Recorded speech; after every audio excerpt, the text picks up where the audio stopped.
आपने भी आईआरसीटीसी से अब तक फोन या सिस्टम के माध्यम से टिकट निकालते हैं। क्या आपको भी कभी आवश्यकता पड़ी है कि टिकट निकालने के बाद आपको जाने का प्लान कैंसिल करना पड़ा हो और आपको टिकट कैंसिल करनी पड़ी हो? कई बार रिफंड आने में थोड़ा वक्त लगता है, कई बार रिफंड जल्दी आ जाता है। क्या आपने कभी आईआरसीटीसी के मामलों से रिलेटेड कभी आपके साथ कोई फ्रॉड हुआ है? अगर नहीं तो बहुत ही अच्छी बात है, लेकिन अब फ्रॉड के तरीके बहुत सारे निकल के सामने आए हैं, जिसमें एक ये भी मामला नया दर्ज किया गया है, जो कि इस मामले से भी आपके खाते से बहुत बड़ा फ्रॉड हो सकता है और कई लोगों के साथ हुआ भी है। तो दोस्तों, इन्हीं सब मुद्दों पे चर्चा करने के लिए ये वीडियो मेरा आज आप लोगों के बीच में मैं लाया हूँ। चलिए शुरू करते हैं।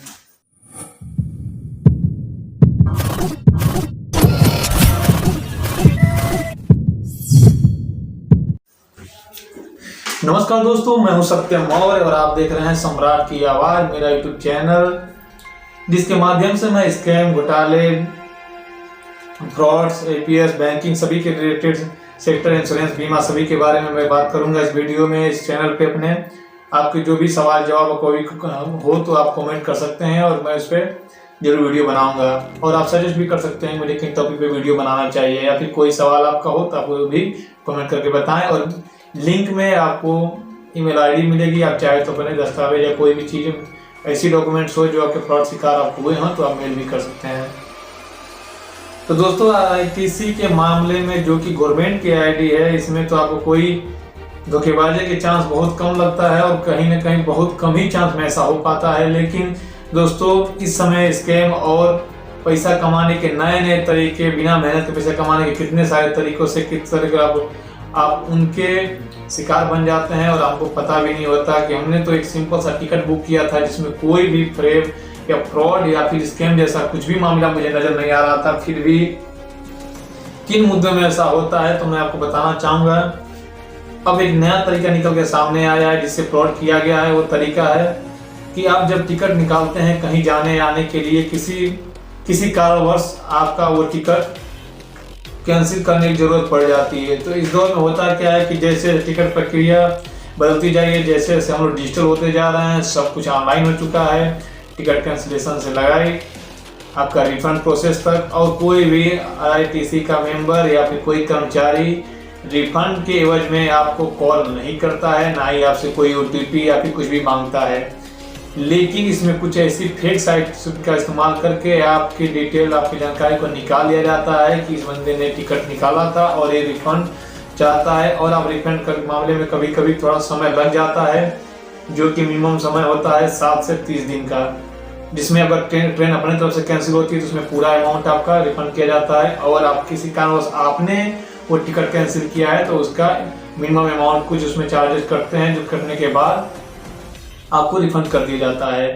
लेकिन इसी बीच आप अगर परेशान है, आपका टिकट का रिफंड नहीं हो पाया है, तो किसी न किसी वजह से आप 139 यानी रेलवे के कस्टमर केयर नंबर को कॉल करते हैं, अपनी बात कहेंगे, समझाएंगे कि मैंने सर टिकट निकाला था और ऐसी असुविधा हमारे साथ हुई है और मेरा रिफंड नहीं आया है। तो किसी न किसी लिंक से आपका डाटा निकाल के, अब जिस माध्यम से भी हो रहा हो, इसके बारे में पूरी जानकारी अभी तक नहीं है। खैर, मैं इसके बारे में पूरा सर्च करके आपको जरूर बताऊंगा।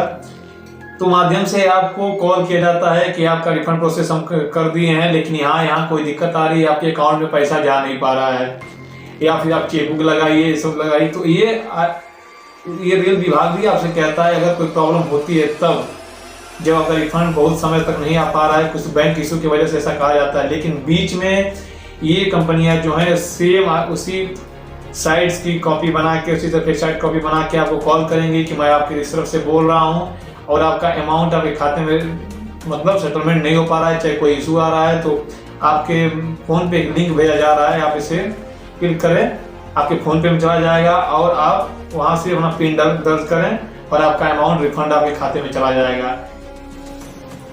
तो हमारे एक मित्र हैं जिन्होंने ये बताया कि उनके साथ ऐसा हुआ था, तो उन्होंने कॉल किया, कई बार कस्टमर केयर से बात की कि मेरा सर मैं टिकट कैंसिल किया हूँ, मेरा रिफंड बैलेंस नहीं आया है। फिर उसके 2 से 3 दिन बाद उनको वक्त दिया गया था, 3 दिन बाद आपको बताया जाएगा। लेकिन उसके बीच इन्होंने फिर कॉल करने की कोशिश की, 2-3 बार बात हुई, क्या जो भी बात हुई उसके बाद उधर से कॉल आया जिसने मतलब बताया कि मैं RITC से बोल रहा हूं और आपका रिफंड करने के लिए आपके खाते में कोई इशू है, सर्वर प्रॉब्लम होने की वजह से आपका अमाउंट आपके खाते में पहुंच नहीं पा रहा है। तो आपको इससे रिलेटेड आपको एक लिंक भेजा जा रहा है, आप उस पर क्लिक करिए और फोन पे में आपके लिंक पहुंच जाएगा और आपको सिर्फ OTP दर्ज करना है वहाँ पे या फिर अपना पिन डालना है, फोन पे गूगल पे जो भी आपने UPI पिन बनाई है, और आपका अमाउंट आपके अकाउंट में पहुंच जाएगा। और जैसे ही उस लिंक पे क्लिक करके उसमें फोन पे के डैशबोर्ड पे लेके जाता है, उस डैशबोर्ड पे जैसे आपसे बोला जाएगा कि आप पिन एंटर करिए, आपका अमाउंट आपके खाते में चला जाएगा। और जैसे आपने पिन एंटर किया वो अमाउंट खाते में गया कि नहीं गया, वो आप अपना खाता चेक करिए आपके खाते का पैसा कहाँ गया। और उसके बाद आप साइबर सेल में कंप्लेन करेंगे, उसके बाद जांच होगी, जो भी चीजें होती है, इसके बाद आप परेशान ही होंगे।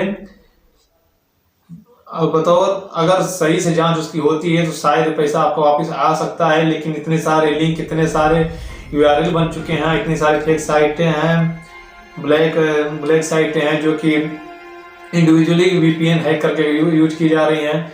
बहुत सारे तर्क हैं इस पे हैं कि जिसपे आप एक रास्ते से बचेंगे, दूसरे रास्ते से आपको फंसा दिया जाएगा। तो बस मैं इतना बता सकता हूँ कि किसी भी तरह की OTP, UPI पिन, किसी भी फरे मामले में अगर आपको कोई कॉल करता है तो कभी भी, या तो रेल विभाग को कोई चीज प्रॉब्लम होगा तो कभी आपसे OTP की डिमांड कभी भी 100% सिक्योर कंपनियां जो कि अच्छे तौर तरीके से काम कर रही हैं, कभी भी आपसे OTP की डिमांड नहीं करेंगी।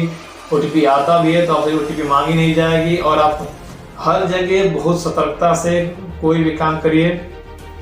किसी भी लिंक पे क्लिक करने से पहले इस बार 10 बार सोचिए, और क्लिक मान बाय चांस क्लिक कर भी दिया तो वहाँ पे OTP सबमिट मत करिए। अगर आप किसी एवज से चाहे कोई शॉपिंग कर रहे हैं, टिकट बुक कर रहे हैं, तो वहाँ आपने पेमेंट किया तो आपको समझ में आता है कि हमने इस साइट से पेमेंट किया। लेकिन अदर कोई लिंक से आपको कॉपी करना बोल रहा है कि लिंक क्लिक करिए, वहाँ पे OTP डालिए, चाहे वेरीफाई करिए, तो इन सब चीज़ों से बचिए। और ये टिकट वाला मामला बहुत जल्द ही एक विकराल रूप ले रहा है और बहुत सारे मामले इसमें आपके साइबर सेल में दर्ज हो रहे हैं। तो दोस्तों, सतर्क रहने की बात है। बस ध्यान रखिएगा कि जब भी किसी भी OTP की डिमांड की जा रही हो, फोन पे, UPI लिंक, कभी भी कोई कंपनी आपको कोई लिंक नहीं भेजेगी आपसे हैंड टू हैंड बात। अगर आपके करीबी में कोई चीज़ है तो आप कोशिश करिए कि ऑनलाइन ट्रांजेक्शन से बचिए। बहुत दुविधावश अगर आप ऑनलाइन ट्रांजेक्शन कर रहे हैं तो टिकट के रिफंड के मामले में कभी भी फोन पे, UPI के माध्यम से रिफंड नहीं होता है। अब जिस भी माध्यम से, जिस भी बैंक सर्वर से आप पेमेंट करते हैं, वो रिफंड उसी अकाउंट में अपने आप ऑटोमेटिक हो जाता है। उसमें किसी भी OTP अन्यथा UPI पिन की जरूरत नहीं पड़ती है। तो स्वयं सतर्क रहें, लोगों को सतर्क करें और ध्यान रखें कि आगे से जब भी कोई OTP लिंक या किसी भी माध्यम से कोई फोन करता है आपको कि OTP की बात करता है, रोज हर माध्यम से आपको, बैंक से लगाई अमेजन तक, किसी भी कंपनी से आप शॉपिंग करते हैं तो पहली गाइडलाइन में आपको कस्टमर केयर यही बोलता है कि मैं किसी भी तौर पे आपसे कोई OTP शेयर या CVV नंबर मांगता है तो नहीं देना चाहिए। लेकिन फिर भी किसी न किसी माध्यम से कहीं ना कहीं एक लिंक क्लिक करके आप फोन पे, गूगल पे, पेटीएम से अपना सारा खाता खाली करवा बैठते हैं और बाद में अफसोस के सिवा कुछ नहीं रह जाता है। तो जो भी होना है वो तो हो जाता है, लेकिन आप सतर्क रहें, दूसरों को सतर्क करें और टिकट मामले में कोशिश करें कि आप टिकट सेंटर से टिकट निकालें। अगर आप ऑनलाइन बुक करते हैं या फिर टिकट कुछ भी करते हैं तो उसकी जिम्मेदारी स्वयं लें। और रिफंड की बात हो तो आप इंतजार करें, गवर्नमेंट रिफंड करती है। रेल विभाग, भारतीय रेल विभाग पर भरोसा रखें। थोड़ा लेट होता है लेकिन रिफंड आ जाता है। उसके लिए बिचौलियों से सावधान रहें जो कि OTP की डिमांड करते हैं। किसी भी मौके पर किसी भी तरह के OTP के डिमांड और लिंक से इस समय बचें। बस आज के लिए इतना ही था दोस्तों। फिर मिलते हैं किसी अन्य टॉपिक पे अगली वीडियो में। और आपके सवाल जवाब कुछ भी हो तो मुझे कमेंट करिएगा, मैं कोशिश करूंगा उस बारे में भी बात कर सकूं। फिर नेक्स्ट वीडियो में मिलते हैं, तब तक के लिए धन्यवाद, नमस्कार।